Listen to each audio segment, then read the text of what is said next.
Thank you, sir. So my name is Brett Gagnon, and I'm running to be your next selectman of Hudson, New Hampshire in March of 2021.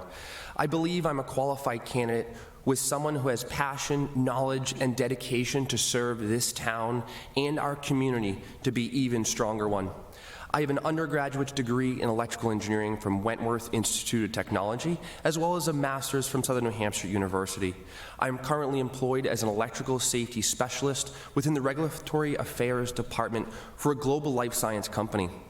As an engineer, I find my skill set apropos for the role of selectman. Facts matter, and I am all about learning, understanding all I can to perform in the role of selectman. Whether it's for my day job, my personal life, or my volunteering efforts, I always strive for a balance of increased efficiency and sustainability. Most of all, I pride myself in knowing the laws, the bylaws, the regulations that govern my role in order to make the most appropriate decisions with the least amount of liability.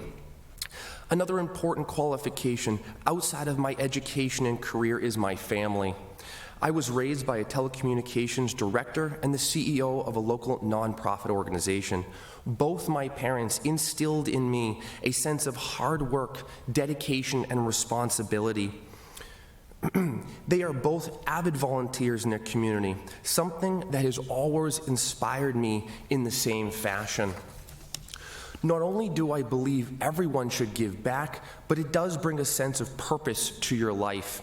With this in mind, I promise to use my brain and my heart to support the needs of this community.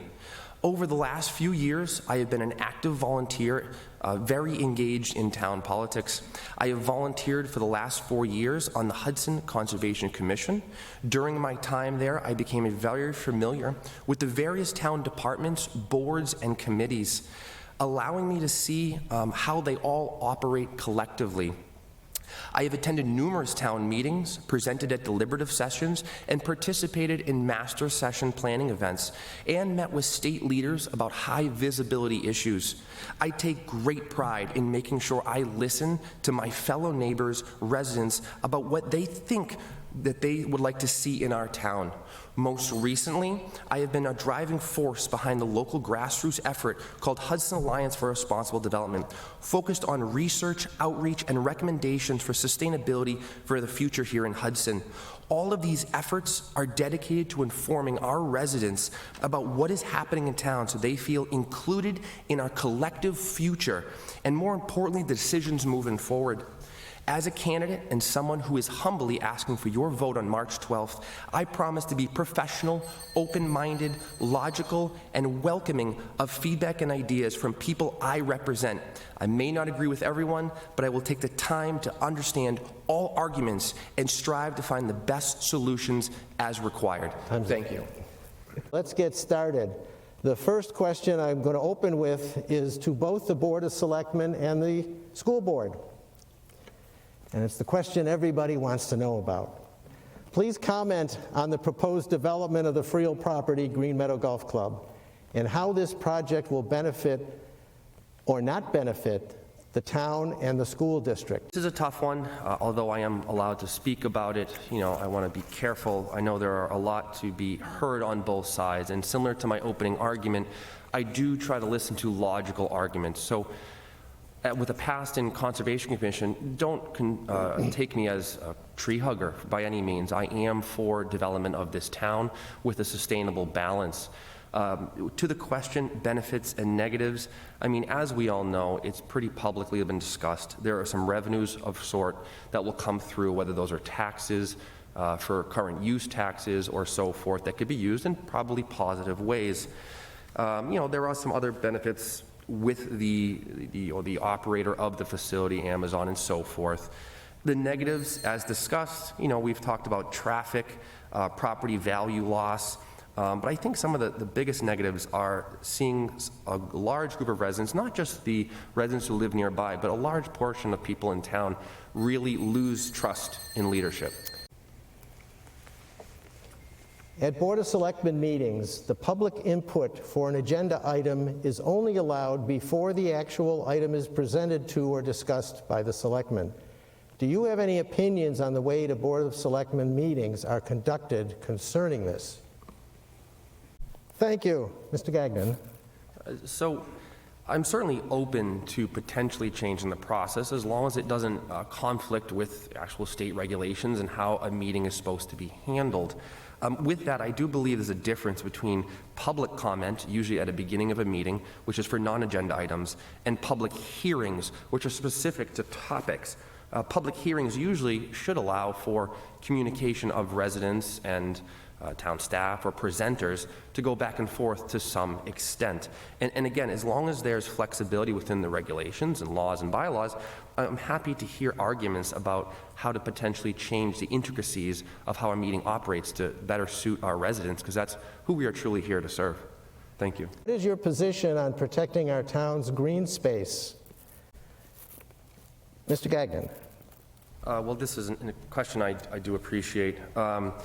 So obviously, unfortunately, like a lot of my answers, they get kind of complicated. But, you know, land can be thought of in many different aspects. In my time volunteering for town and talking to the community, there are some confusions between conservation land, town forest, recreation land like Benson's Park, which is not exactly conservation, and other town land.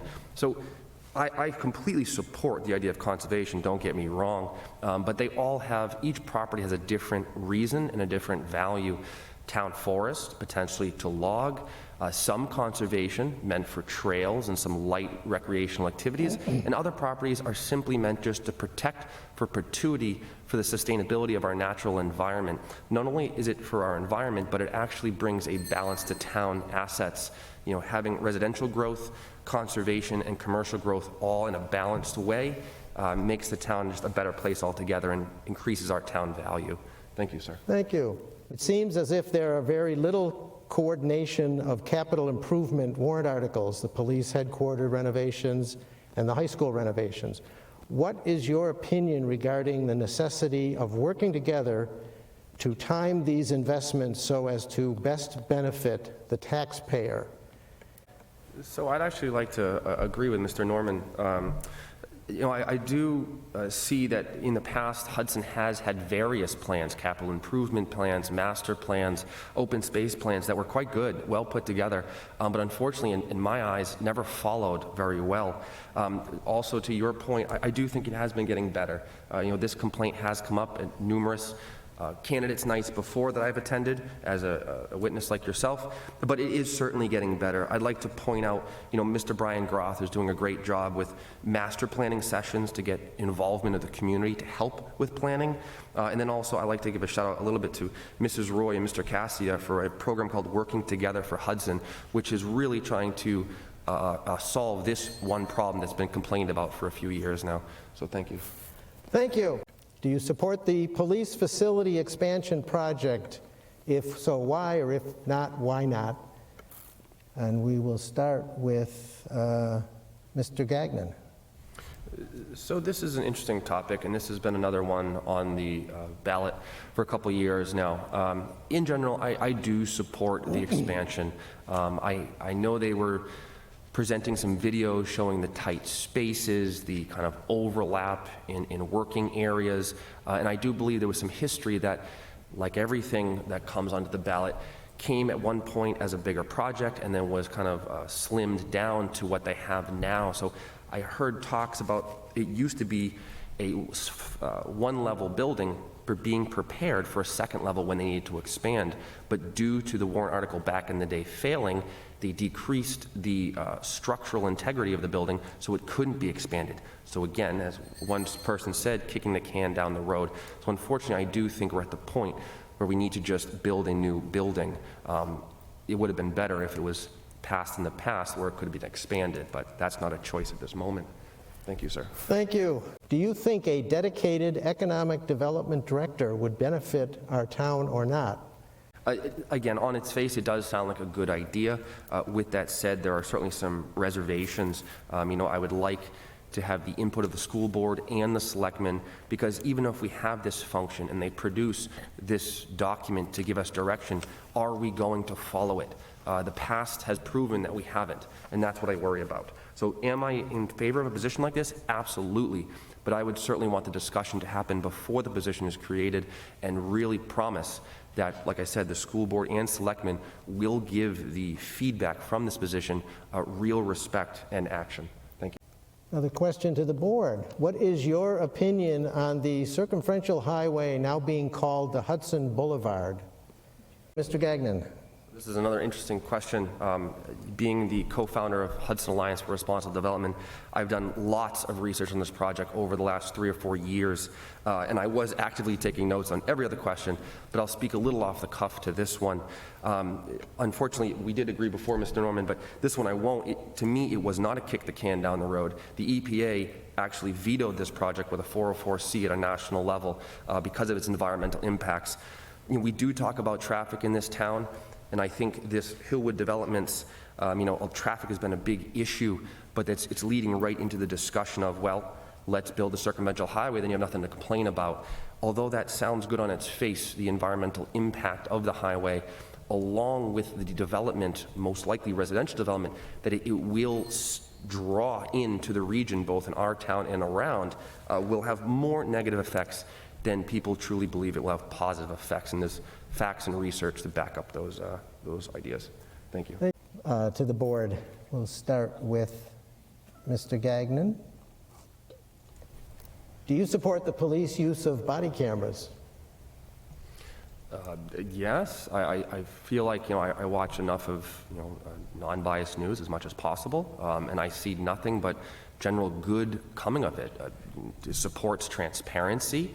It can be used for audits, and it can be used for safety, both of the residents and the officers themselves. I have yet to hear a logical argument that would speak negatively towards them, but if there was one to be had, I would certainly be open ears to it. Selectman, please give your views on public input and how important is public input to your decision-making process? So I take this question in 2 parts. One, the public input during a meeting, in all reality, does need to be limited for respect and efficiency purposes. With that said, there are multiple other ways of public input via email, phone call, you name it, Facebook forums. In those aspects, I do, as my colleagues have stated, believe very heavily that public input is the be-all of our positions. The input provided, and as examples, being on the Conservation Commission and hearing public input via email, I held those arguments, as long as they made logical sense, with just as much weight as any legal document that was put in front of me for a final decision. Should the Board of Selectmen be aware of the Hudson police officers on the Lorry list, the Attorney General's list of police officers who have displayed a lack of integrity when testifying? So I guess I trust in the chief, his role, and the system of command to pass up knowledge as deemed applicable. With that, I do believe that everyone deserves a second chance. But if they make one mistake, but if they're habitual offenders, maybe not so much. So what I'm getting at is, if something were to become a repetitive problem, I would expect the chief to inform the selectmen to be aware and keep an eye out for continued problems in that area. But for one officer to have an issue, I don't think it needs to be brought to the selectmen's level and potentially publicized. I would trust in the chief to handle his operations. Thank you. Have you reviewed the town master plan? And if so, what should be the town's major goal in executing this plan? So yes, the current master plan, I believe, is from 2006. I could be wrong. This is a very long document with major sections: land, traffic, zoning, school. It's a 50, 60, 70-page document, I believe. So I read through a good portion of it, not the whole thing. We are currently in stages to redo a master plan, which isn't, I don't believe, out yet. That was the process that was going into effect before this major HLC development came to town, literally. With that said, though, I do believe, it's my interpretation, that it's the capital improvement plan that pulls out the major costs and expenditures from the master plan and puts them into an economic plan to succeed each year to accomplish one over the other. So I would look to both of them once the new master plan is finished and the capital improvement plan. Now the question to the board. I have observed Board of Selectmen's meetings where on numerous occasions some members appear not to be prepared for voting on different questions. Would you please state how you approach your meetings with all the information that needs to be looked at? So although I'm not a selectman, or have I been a selectman, I certainly have sat on town boards. And even with that said, even in my professional career, sometimes in both aspects, I can stir the pot per se with new innovative ideas. I'm very proud of that. But I anticipate some a pushback of sorts. As such, and also being an engineer that I am, I do usually come very prepared. If you've witnessed me in any of my previous meetings, even this meeting today, I try to bring some documentation to back up any arguments that I see maybe coming down the pipeline, or to have facts in front of me, to have a logical and fact-based discussion. So I certainly do my best to be prepared. With that said, there are some projects that I will give the current selectmen I understand how difficult it can be for the Hudson Logistics Center. They are bombarded by stacks of document, and it gets to a point where a human just can't read it all. So there is certainly a balance. Thank you. Why are you running for the position that you're running for? If you can summarize it in a minute. Mr. Gagnon. So a couple short words. I feel like I'm young, I'm professional, I'm passionate, I'm logical. I do believe, with all due respect, our current leadership is slowly falling away from what the majority of our residents want.